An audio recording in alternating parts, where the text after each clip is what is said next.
Vindo aqui para a palavra, lá no começo da igreja cristã, ali pelo ano 67 depois de Cristo, houve um grande incêndio em Roma. Quem já ouviu falar desse incêndio de Roma? Teve um incêndio de Roma e os cristãos foram acusados injustamente pelo imperador Nero de que foram eles que botaram fogo em Roma. Ali diz a história que o Nero queria construir ali uns prédios públicos ali, tinha que desapropriar, e o Senado lá não aprovou. Então, para ele conseguir isso, dizem lá, que ele botou fogo para poder comprar a terra e construir lá os estádios, as coisas que ele queria. Só que pegou mal, porque acabaram descobrindo que ele fez aquilo, e ele culpou os cristãos. E os cristãos já vinham sofrendo muita perseguição, como desde o começo, mas aí aumentou ainda mais a perseguição. E um dos grandes representantes do cristianismo naquela época era o apóstolo Paulo.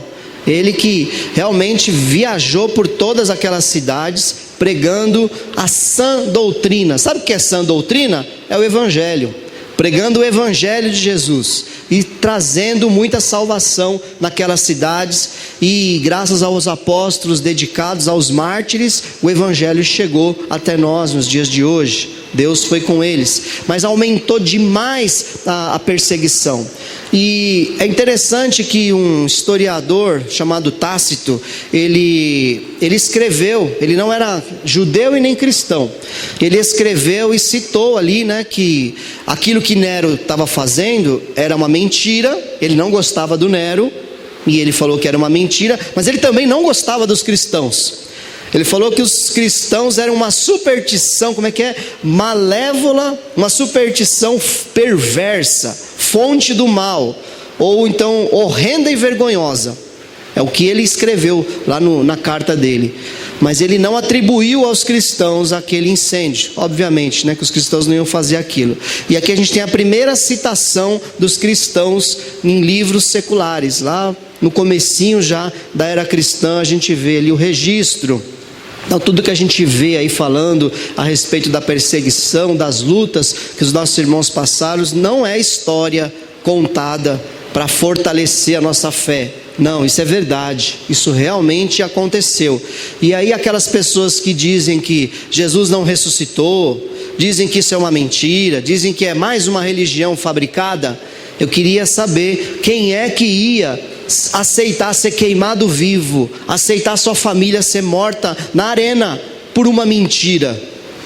Muito difícil, Apóstolos ali que disseram que viram o Senhor, que Ele ressuscitou, bastava que eles negassem, que eles não seriam mortos, mas eles não negaram e foram mortos. Isso mostra o quanto o cristianismo é autenticado pela própria história secular, porque Deus ele é tão bom, que Ele deixa possibilidade até para quem não crê em nada ter argumentos sólidos para que pare para pensar e prestar atenção nele. Então pessoas que são voltadas à cultura apenas, só acreditam naquilo que pode tocar, que vê, essas pessoas têm na história registro do poder que há no nome de Jesus. Aqueles homens realmente deram a vida por causa do evangelho, se entregaram aos leões, se entregaram à decapitação, se entregaram a crucificações, a serem queimados vivos, partidos no meio com serra, só porque declaravam que Jesus ressuscitou e não aceitavam adorar nenhuma outra entidade, como por exemplo o imperador romano. Ele tinha que ter um motivo, está adorando um Deus aí que eu não acredito? Tá, mas tem que adorar o imperador também. Não, nós só adoramos a um Deus único e verdadeiro. Não, você tem que adorar o imperador. Eles não adoravam e eram sacrificados.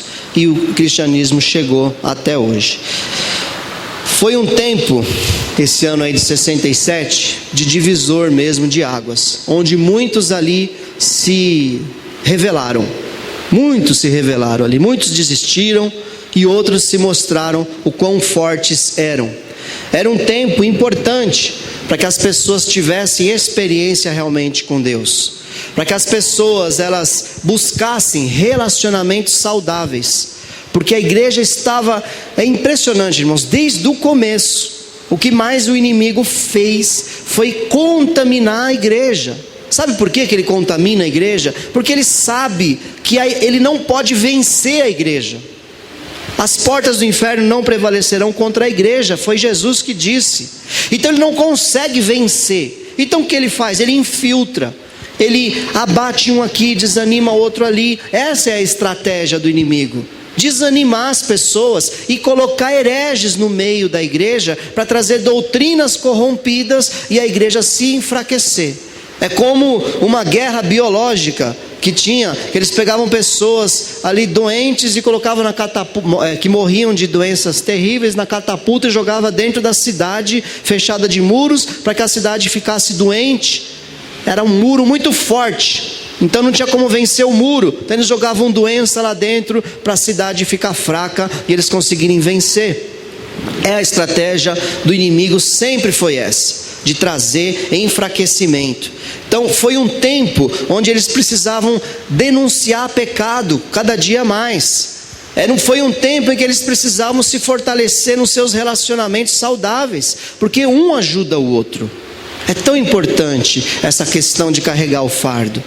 É tão importante você ter uma palavra de consolo. Olha que bênção. Maria Atividade, pastora Cilê, acabou de mostrar uma mensagem dela ali. Ela declarando que hoje ela acordou melhor. Ela declarando mais, calma, tem mais. Declarando mais que ela teve um sonho. E que nesse sonho ela se levantava e repreendia os demônios e orava. E olha só, meus irmãos, como Deus faz até num momento como esse, para a gente ver, né? Talvez o sonho que uma pessoa numa doença tão difícil poderia ter era indo aos pastos verdejantes, né? Comer aquela graminha, se deitar, ficar lá, e o bom pastor consolando e carregando no colo. Mas o bom pastor mostrou para ela, sabe o que? Se levanta, minha filha, e batalha, e ora, e repreende, porque eu quero te usar desse jeito mesmo, e eu vou te curar, vou te levantar desse leito de enfermidade. Então, para de pensar, de querer uma vida, sabe, tudo suave, porque a vida tudo suave acontece, como o pastor Mer falou aqui do Davi, uma vida ociosa, pensa só no pecado. Quer cair na tentação? Fica sem fazer nada. Para tudo. Não, preciso de um tempo. Vai cair. A tentação vem e você não tem como se firmar. Então, esteja firme na igreja, firme na célula, firme nos ministérios, firme. É tempo de firmeza, de se firmar, como foi nessa época para esses homens. Em nome de Jesus. Esperança, era tempo de ter mais esperança na vida futura, porque eles sabiam que aquela vida ali era muito breve, e a qualquer momento ele podia ser descoberto como um cristão e ser morto rapidamente ali. A esperança nossa não é para hoje, a esperança nossa é para o futuro, amém? Então era isso que acontecia, e principalmente, sempre isso foi, principalmente não, também a postura cristã. Você não se dobrar ao pecado, você ter uma postura de santidade, você ter uma postura de sobriedade, você ter a palavra de Deus na sua boca, você ter uma vida de oração, postura cristã, você ter uma vida de jejum, de meditação na palavra, porque senão não aguenta a luta. Eles se aproximavam cada vez mais do Senhor. E se a vida está muito tranquila, muito quieta, muito sossegada, e você não está sabendo absorver isso de forma correta, um pai que te ama vai te mandar uma luta, para ver se você desperta. Quem sabe aqui, 67 depois de Cristo, 34 anos depois da ressurreição do Senhor, a igreja já não estava declinando para a mornidão, e aí vem uma luta dessa para avivar e trazer força para aquela igreja. Amém? Então é importante nós estarmos de pé. E neste momento do ano 67, o apóstolo Paulo escreve a sua última carta. Abra a palavra de Deus e fica de pé. 2 Timóteo 4.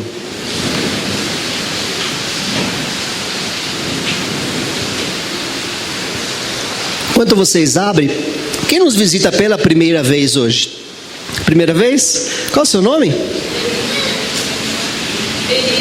Denise. Seja bem-vinda, Denise. Em nome de Jesus, amém? Mais alguém que vem pela primeira vez? Não? Amém. Voltem sempre, em nome de Jesus.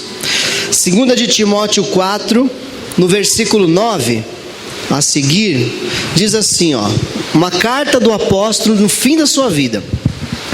Procure vir logo ao meu encontro, pois Demas, amando este mundo, abandonou-me e foi para Tessalônica. Crescente foi para a Galácia, e Tito foi para a Dalmácia. Só Lucas está comigo. Traga Marcos com você, porque ele me é útil para o ministério. Enviei Tíquico a Éfeso. Quando você vier, traga a capa que deixei na casa de Carpo, em Troade, e os meus livros, especialmente os pergaminhos.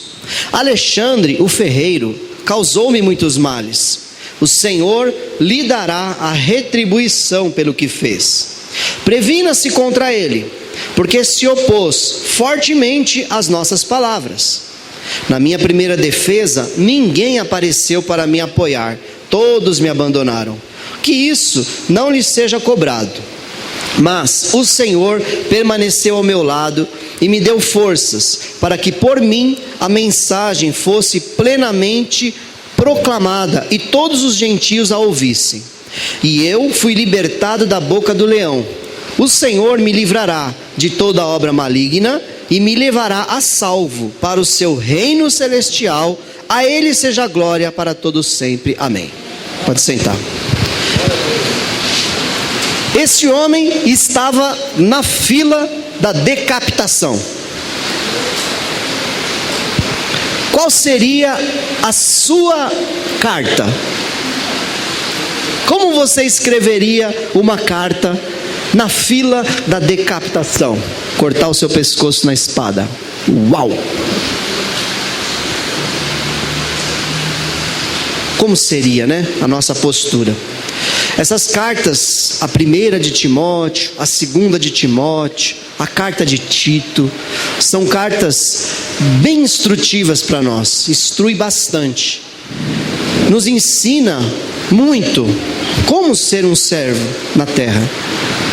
E o exemplo que esse homem dá é muito forte para nós. Ele realmente era imitador de Jesus. E foi tão imitador que até nas perseguições, nas tribulações, ele sofreu também.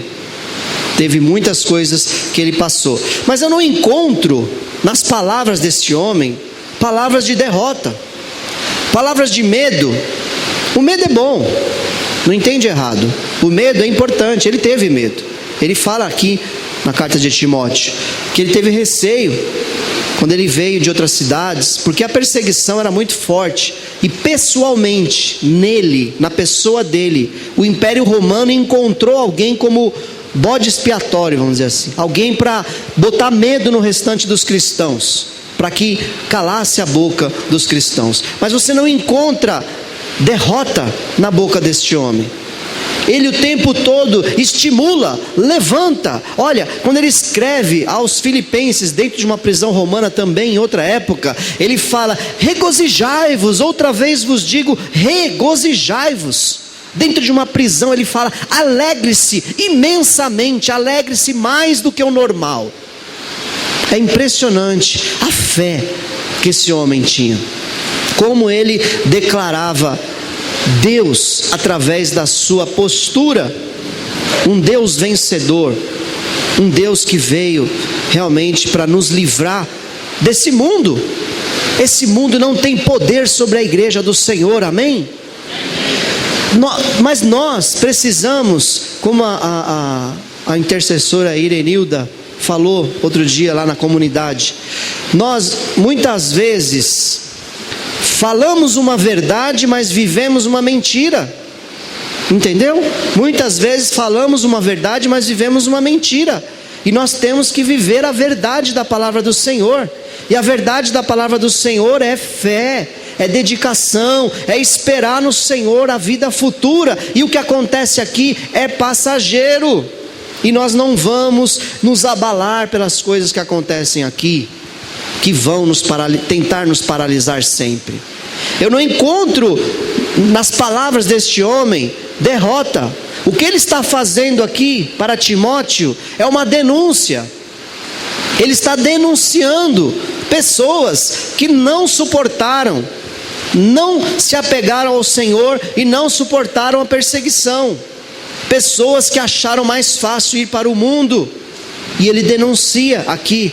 E ele também fala de homens que se posicionaram. Porque após o incêndio de Roma, a perseguição aos cristãos ela multiplicou demais. Foi quando aquela rua que ia até o Coliseu Romano passou a ficar cada dia mais cravada de cruzes, e cristãos presos ali, junto com bandidos também, cristãos presos ali até o final dos jogos no estádio do Coliseu Romano. Antes do entardecer, eles botavam fogo nas cruzes para iluminar o caminho das pessoas que acabaram de ver pessoas sendo mortas pelos leões dentro do Coliseu. Imagina, você é um cristão, e aí você passa e olha aquela rua e vê todas aquelas cruzes acesas, e você pensa assim: será que amanhã eu estarei ali? Isso é para abalar a fé de qualquer um, sim ou não? Olha para mim aqui, irmãos. Isso é para abalar a fé de qualquer um. Como que eu consigo ficar de pé numa situação dessa? Não é buscando a carne, não é vivendo para esse mundo, é me dedicando mais ao Senhor, é me aproximando mais de Jesus, é tendo uma vida devocional. Não tem segredo. 2000 anos se passaram desde a morte e ressurreição de Jesus. Não tem outro jeito de vencer a luta, senão se aproximar do general de guerra, que é o Senhor Jesus. Olha só, ele disse que ficou sozinho. Todos me abandonaram, mas que isso não lhe seja cobrado, porque o Senhor permaneceu comigo. Ele ficou só Lucas está comigo, ele disse. Todos me abandonaram. Mas essa frase é a mais marcante aqui. Por que que ele conseguia ficar de pé? Porque ele sabia que o Senhor permaneceu ao meu lado e me deu forças. O Senhor permanecer ao nosso lado é o que realmente importa. Todos podem te abandonar. Todos. Seu pai, sua mãe, a pessoa que você ama te abandona. Todos podem te abandonar, mas se o Senhor estiver ao teu lado, Ele vai te dar forças para você continuar. Todos. Porque a nossa força não está em ser aceito pelo grupo. A nossa força não está em ser aceito pelo cônjuge, pelo namorado, pela namorada, pelos irmãos, pelos colegas de trabalho, da escola, da faculdade. Ser popular, quando você chega aquela alegria, chegou o nosso grande amigo. Não, há momentos em que todos podem te abandonar e você vai ficar firme, triste, vai, porque é legal, né? É gostoso a gente ser parte, né, de uma turma legal. Mas e se todos te abandonarem? E se hoje for decretado no Brasil algo que diga assim: as igrejas estão proibidas de fazerem culto ao Senhor e todo aquele que se declarar cristão vai ser preso, como aconteceu na China, quando o comunismo foi implantado lá? Todas as igrejas foram fechadas. E hoje a gente vê o Papa Francisco fazendo acordo com o comunismo da China, aceitando o casamento homossexual e outras coisinhas. Enfim, nós precisamos de Deus. Deus não precisa da gente, mas Ele quer. Ele nos ama. Isso aqui é o grande mistério. Ele quer. Não sei por que Ele me quer. Esse vaso ruim, torto, frágil, mas Ele quer. Isso me dá forças, me alegra, me fortalece para buscar mais Ele, ser mais grato a Ele. Ele é meu tudo, como nós cantamos. Amém, querido? Todos o abandonaram, mas ele foi dedicado até o final. Essa carta foi escrita ao filho na fé de Paulo, Timóteo. Então aqui você vê vários nomes aqui que ele cita. Timóteo, meu filho na fé, fortifica-te na graça que há no Senhor. Então Timóteo foi um filho na fé de Paulo, que ele ganhou na cidade de Éfeso, que já era um menino instruído nas Escrituras, no Antigo Testamento, mas não conhecia a salvação em Jesus. E o apóstolo prega Jesus para ele, ele se converte e se torna um pastor da cidade de Éfeso. E trazia muita alegria para ele. Não desistiu e era obreiro ainda, corria risco, levando cartas de um lado para o outro, porque pensa, você já era perseguido.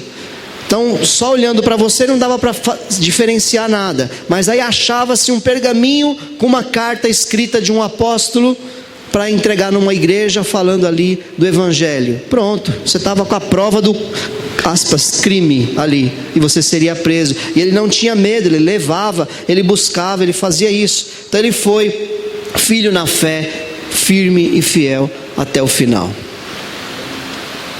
Agora o Demas. Ele fala aqui, né? Demas, amando este mundo, abandonou-me e foi para Tessalônica. O Demas, ele era cooperador do apóstolo. 5 anos antes, nós temos a carta aos Colossenses, no ano 62, depois de Cristo, que Demas está escrito lá como cooperador. Então ele estava na igreja, ele estava firme, mas nesses 5 anos, e quando veio essa perseguição, mudou o coração de Demas, a mente de Demas mudou. Porque ele, bem provável que ele ficou só envolvido com a obra, só envolvido com o ministério, levar carta para lá, levar carta para cá, ajudar essa viúva aqui, ajudar aquele pobre ali, limpar o salão de igreja, fazer as coisas acontecer, mas deixou esfriar a chama do amor por Cristo.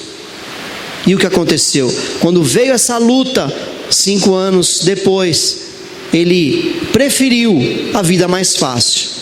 Amando esta era, amando o presente século, foi para Tessalônica. Essa cidade de Tessalônica era uma cidade que ela tinha perseguição à igreja, mas era uma cidade muito próspera, muito abençoada. Era uma perseguição não tão ferrenha, era mais uma perseguição moral do que uma perseguição mortal. Então ele preferiu ir para um lugar mais confortável. E muito provavelmente não foi para a igreja de Tessalônica, porque só tinha uma igreja em cada cidade. E ele não foi, porque as cartas escritas aos Tessalonicenses mostram uma igreja santa, uma igreja firme. Então ele não ia se identificar ali. Então ele preferiu ficar no mundo, amando o presente século. Ele deve ter pensado assim: eu vou viver minha vida, eu vou cuidar de mim, vou cuidar da minha vida. E abandonou a fé. Então é perigosíssimo, porque ele foi um cooperador. Foi um cooperador. Olhe para você mesmo. Diz a palavra do Senhor: aquele que está em pé, preste atenção, olhe para que você não caia. Todos estamos sujeitos a cair. E a gente vê isso na palavra, pessoas abandonando a fé. Se desviou, uma pena. Demas, tem uma pregação lá no canal do YouTube do pastor Marcelo, que fala sobre a síndrome de Demas e o fenômeno Aion. Aí você, se quiser mais informações, pode acessar lá. Olha só outro aqui, ó. O Alexandre, o latoeiro, Alexandre, causador de muitos males, opositor, herege, que fala aqui, né?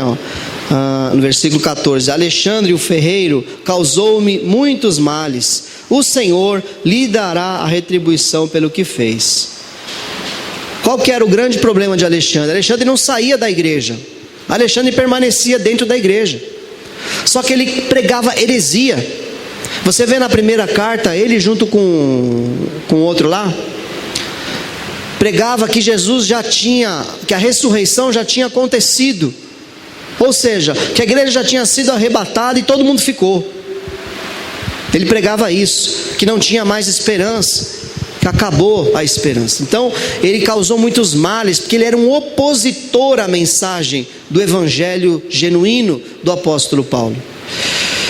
E permanecia dentro da igreja. Então é muito crítico, igreja, muito crítico, quando as críticas, elas não são construtivas, quando elas não são em prol do corpo, quando elas não são direcionadas pelo Espírito Santo. Tome muito cuidado com a oposição que você faz ao seu líder de célula, que você faz aos pastores. Oposição por oposição. É necessário nós sermos submissos a Deus, a sua palavra, e estarmos engajados numa mesma batalha, numa mesma guerra. Muitas vezes a gente só opõe-se a alguma coisa porque aquilo não me agrada muito, porque eu não gostei muito daquilo.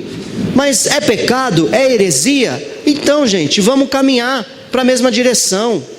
Não se oponha, lute junto. Nesse sentido, a Bíblia fala que a postura de um cristão é como a postura de um soldado. E soldado não questiona.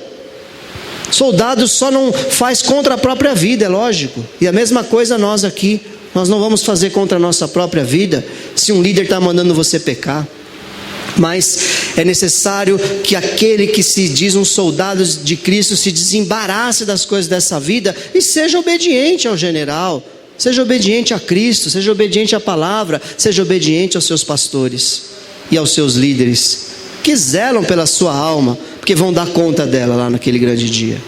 Então Alexandre não saía da igreja, mas causava muitos males. E aí?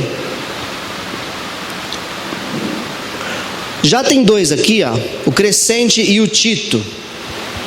Essa carta de Timóteo é bem interessante para nós lermos como instrução pessoal, porque você vê que ele dá nome aqui das pessoas. Ele trouxe uma carta direcionada ao seu filho na fé, para que ensinasse ele como se comportar na igreja, como conduzir a igreja. Como seria bom se cada um de nós tivéssemos um mentor assim, né? Um mentor tão sábio como o apóstolo Paulo.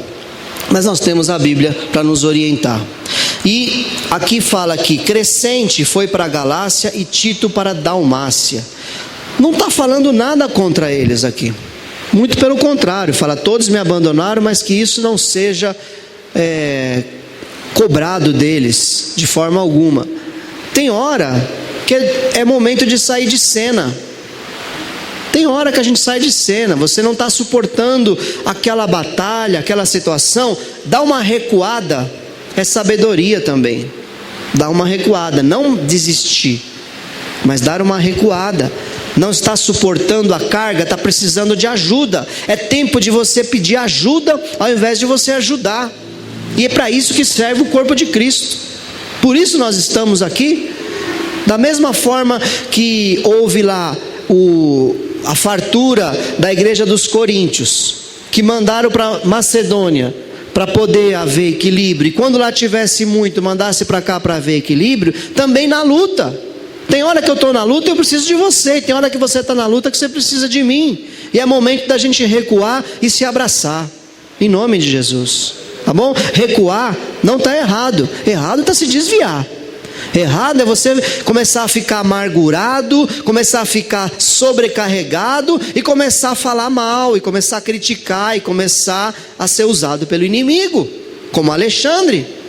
Talvez ele não concordava com nada que o apóstolo Paulo fazia, era contra toda a liderança do apóstolo e causava muitos males. Então é importante nós nos abrirmos, nós falarmos o que nós sentimos, ouvirmos os nãos, ouvirmos que a direção é diferente do que aquela que a gente pensa, mas nós não desistirmos de Jesus. Não desista de Jesus jamais, porque foi Ele que te comprou. Nenhum dos pastores pagou sangue por vocês, foi Jesus que te comprou. Então não desiste de Jesus, porque as pessoas nos decepcionam. As pessoas nos decepcionam. Todos me abandonaram é uma frase de decepção, mas isso não é uma frase de derrota. É momento de nós entrarmos na caverna sim, e ouvirmos de Deus: Elias, o que você está fazendo aí, Elias? Sai para fora que eu vou falar contigo. Mas há um tempo de nós deitarmos debaixo de uma árvore, em depressão, como aquele profeta fez, e ser alimentado de forma sobrenatural pelo anjo do Senhor. Mas ele não desistiu de caminhar com Deus, porque as pessoas nos decepcionam, mas Jesus não nos decepciona. É aí que mora a diferença. Se você entender que a sua esperança está na vida futura, nada nessa vida vai te abalar. Por isso que o cristianismo é tão maravilhoso, porque nada aqui vai te abalar. Lembra de Estevão, o mártir? Atos capítulo 7, ele estava pregando o evangelho e ia ser apedrejado. Já estavam todos com as pedras nas mãos para o apedrejar. Todos os seus irmãos, pessoas que ele via na feira, pessoas que ele via na sinagoga, que ele via no templo, estavam ali em volta dele naquele momento, enfurecidos de raiva, porque ele estava pregando uma mensagem que não os agradava. E naquele momento, a Bíblia diz que ele vê os céus abertos e o Filho do Homem de pé, esperando para recebê-lo naquele momento. Todos o abandonaram, todos o decepcionaram, o apedrejaram até a morte, mas Jesus de pé o recebeu na glória nos céus. Todos podem te abandonar, todos podem te desprezar, podem falar o que for de você, mas Jesus está no céu de pé aguardando um crente fiel a Ele, independente das circunstâncias aqui na terra. Em nome de Jesus. Ele é Deus, é Ele. Saída estratégica. Há momento de uma saída estratégica. E não é saída da igreja não, viu? Porque o problema que você tem aqui, você vai ter em outro lugar. O problema está em nós. Nós não somos uma igreja perfeita. Nós somos uma igreja cheia de defeito, a começar de mim. Mas se você não consertar o problema aqui, Deus pode até te levar para outro lugar. Mas com o problema consertado, aí é benção. Sim ou não? Sim. Ou ninguém pode mudar de igreja? Pode mudar de igreja. Mas se você está mudando de igreja porque você teve problema na igreja e não é uma igreja herege, e nós não somos uma igreja herege, se a gente pregar heresia, vem puxar nossa orelha aqui, a gente vai sentar junto e clamar ao Senhor e pedir perdão, porque a gente quer pregar a Bíblia aqui. Nós não somos uma igreja herege, não somos. Nós não somos donos da verdade, não somos uma igreja perfeita, mas nós não somos uma igreja herege. Então resolve os seus problemas, conserta com quem você tiver que consertar. Começa a trabalhar mais para Jesus e para de olhar para o lado. Você vai ver que é mais fácil. Tá bom? Começa a se envolver mais nos ministérios. Seja cheio do Espírito Santo na sua casa. Vem aqui no domingo para transbordar de alegria na presença do Senhor. Trabalha para Jesus intensamente e você vai parar de ver problema. Aliás, você vai se tornar o problema, porque aí vão começar a perseguir você. Amém? Quem quer? É isso aí, é assim. Vai, meu irmão, minha irmã, vai. Lute pelo Evangelho. Olha aqui, ó, três que ainda eram cooperadores aqui nesses nomes: o Marcos, o Tíquico e o Carpo. O Carpo era o fiel dispenseiro, estava guardando a capa, os pergaminhos do apóstolo. Não é isso mesmo, né? Deixa eu ver. É, isso. Na casa de Carpo estava a capa dele, aí em Troade, e os livros, especialmente os pergaminhos. Meus irmãos, olha só que coisa mais esquisita. O homem de Deus estava na fila da decapitação. Daqui a uns dias aqui ele ia ser morto. E ele queria ler a Bíblia. Ele queria que trouxessem a Bíblia para ele se preparar um pouco mais. Ele queria ler a Bíblia, os livros e principalmente os pergaminhos. Bem provável que eram a Torá, o Antigo Testamento, que ele queria conhecer mais Deus, mesmo na fila da morte. Isso para mim me motiva, isso para mim me incentiva a me aprofundar nessa palavra cada dia mais. Quem sabe ele não estava ali, não, preciso conhecer um pouco mais, porque vai cair um prisioneiro nessa cela junto comigo aqui, e eu tenho que estar afiado na palavra, pastor, para poder trazer para ele uma mensagem de salvação. Quem sabe a última chance que eu vou ter de evangelizar alguém, porque ele sabia que o que importava era a vida futura. E esse abençoado aqui do Lucas, quem assistiu aquele filme de Paulo 2 anos atrás aí, lançou no cinema, filme muito bom, muito legal, gostei demais. Tem umas ilustrações lá que não estão na Bíblia, mas sem problemas. E mostra ali Lucas, o médico e historiador, junto com ele até o fim, escrevendo aquilo que ele falava. Escreveu o livro de Atos dos Apóstolos para nós, através de testemunhos e de viver junto. Então esse foi até o fim. Agora pensa só, o amigo dele era o inimigo do imperador. O amigo dele era o inimigo do imperador, e ele ia visitar o amigo na prisão. E até no filme eles ilustram lá, você se arrisca vindo aqui ver esse homem, por que você faz isso? E aí questionaram ele lá no filme, pegam lá, lê as coisas que ele escreve, para ver se acha alguma conspiração. Garanto que se isso foi verdade, né? Não está na Bíblia, nem sei se está na história.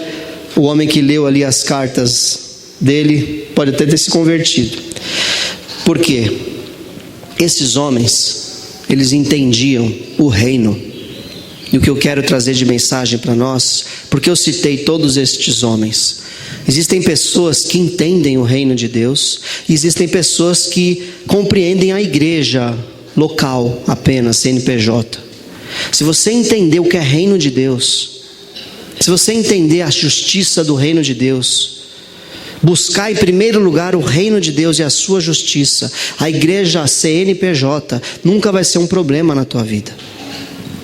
A igreja corpo local vai ser, a igreja corpo vivo, essa vai ser a sua motivação, de você ser membro de um corpo vivo, um corpo atuante, que tem a cabeça sendo Cristo, e que move essa igreja para a destruição do inferno, para sacar as almas do inferno.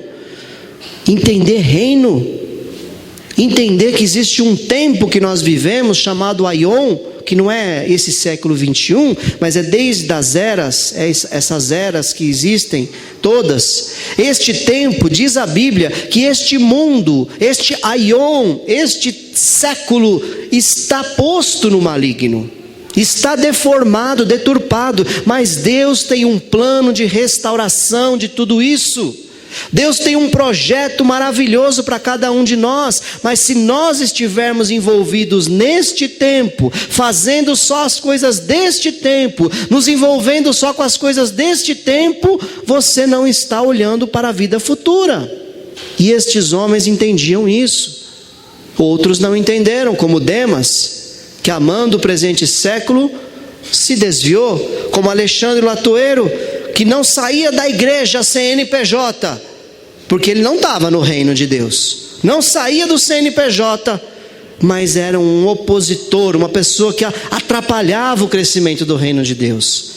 E eu creio que Deus está te chamando hoje para um compromisso com Ele. Eu creio que Deus está te chamando hoje para uma entrega hoje mesmo a Ele, para você refletir o que realmente tem valor na tua vida, se é a igreja, corpo vivo, se é você ser membro desse corpo ativo, em santidade, rejeitando o pecado, sendo uma bênção, tendo experiências sobrenaturais com o Senhor, ou apenas frequentando uma célula e um culto. O que é mais gostoso? Uma vida vibrante, atuante na presença do Senhor, vendo os céus abertos, vendo o Senhor subindo e descendo os seus anjos, fazendo milagre na terra, ou você apenas frequentar um evento?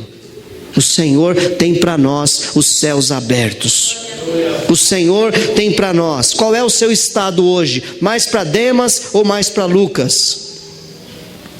Qual é o seu estado hoje?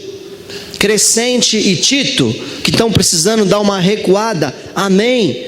Vamos te ajudar nesse momento de recuar, para você se firmar e você ser uma bênção novamente para o corpo de Cristo. Faz uma reflexão aí no seu lugar. O que te faz desistir? Qual é a sua maior fraqueza? Porque eu garanto para você que o inimigo sabe qual é a sua maior fraqueza. E você sabe? Reflita, qual é a sua maior fraqueza? Você tem que trabalhar cada uma dessas fraquezas. Você tem vidas aqui para te ajudar. Tem pastores, tem pastoras, tem líderes para te aconselhar e te ajudar. Talvez não teremos aquela super revelação para trazer para a tua vida. Porque não existe super revelação. O que existe é os princípios da palavra do Senhor. Mas nesse momento que você não está bem, mas você crê.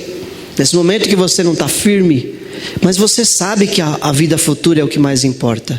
É o momento do corpo de Cristo se abraçar. Mas você tem que vir a nós. Venha, procure ajuda. Não fique esperando que venha uma revelação do céu para o pastor te fazer uma visita ou te procurar. Venha. O telefone está aberto, o WhatsApp está aberto, a minha casa está aberta, dos pastores, das pastoras está aberta, do seu líder de célula está aberto. E se não tiver, vai abrir a si mesmo. Porque esse é o nosso papel aqui. Qual é a sua fraqueza? Você busca crescimento pessoal e conversão de almas com objetivo de vida?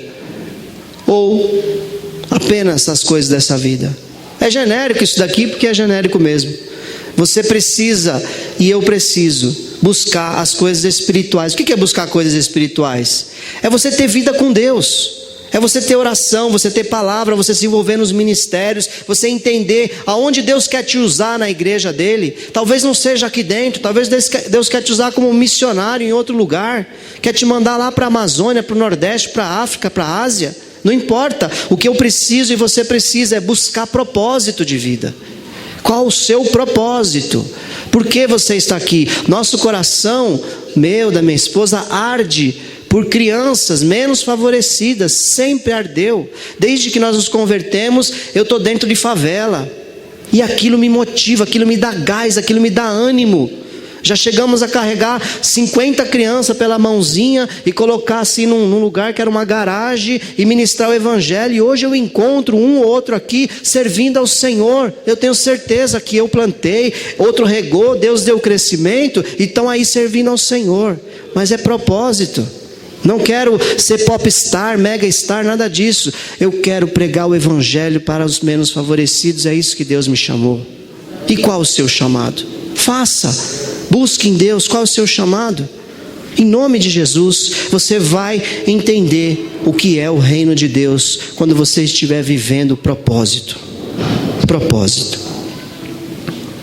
O mais duro, meus irmãos, é que a gente precisa entender que as vidas estão morrendo e indo para o inferno. E às vezes ela passou do nosso lado, teve a oportunidade de estar próximo de nós. Construa nessa terra, tudo bem. Faça coisas aqui, tudo bem, é importante também. Mas quanto eu e você temos construído na eternidade? Levando o evangelho a toda criatura dentro de cada dom. Cada um faz o evangelho de um jeito. Um diácono que dá um sorriso naquela porta e recebe alguém aqui para ouvir a palavra do Senhor, já preparou aquele coração para a mensagem do evangelho que vai ser pregada para aquela pessoa em se entregar a Jesus. É todo mundo junto e misturado na obra do Senhor. Mas o diácono nem pregou, não, mas ele pregou com a vida. E assim tudo na nossa vida. No seu trabalho você dá um bom testemunho de cristão e aquela pessoa fala: eu preciso conhecer o Deus dessa pessoa. Talvez não seja nem na sua igreja, mas vai conhecer o seu Deus. E assim é propósito. Viver por propósito. A Bíblia diz em Hebreus 10:39: nós, porém, não somos dos que retrocedem para a perdição. Somos, entretanto, da fé para a conservação da alma. Então, se você quiser se conservar firme nos caminhos do Senhor, não retroceda no sentido de desistir, não no sentido de pedir ajuda. Nós não somos dos que vão para o mundo, nós somos daquele que perseveram na fé. Em nome de Jesus, igreja. Então, 3 pontos na prática. Dedique-se a todo o Evangelho, não só uma parte, todo o Evangelho. Jesus não só te salvou, Jesus te salvou e é seu Senhor e vai voltar para te buscar. Dedique-se a essa mensagem. Separe-se dos hereges. Tem pessoas que te contaminam. Fique bem atento aos Demas, aos Alexandre Latoeiro, aqueles que te colocam minhoca na cabeça. Vá para a palavra, vá para o Evangelho. Separe-se dos hereges. Quando o herege vier para você, ministra cura no coração dele, porque está doente, está ferido, está amargurado, está desviado. Em nome de Jesus. E analise se seus valores pessoais são do reino de Deus ou do mundo. Amém? Lembra da música? Em cada passo que eu dou. É cada passo? Em cada frase que eu falar. É assim. Em cada música cantada, quero te agradar, Senhor. Essa é a nossa música, irmãos. Cada passo que a gente der, Jesus se agrada disso. Não precisa ficar paranoico, não precisa. Se você estiver lá no seu secreto buscando a Deus, não precisa de cerca na tua vida. Não pode fazer isso, tá? Isso aqui, olha, cerca ali, Se você estiver na presença de Deus, a cerca na tua vida vai ser Espírito Santo. O problema é que tem muita gente carnal dentro da igreja, e aí o pastor precisa ficar segurando, a líder precisa ficar segurando. Então, busque a cerca do Espírito Santo, que você vai conseguir agradar a Ele. Amém? Fica de pé, em nome de Jesus. Espero que você tenha entendido.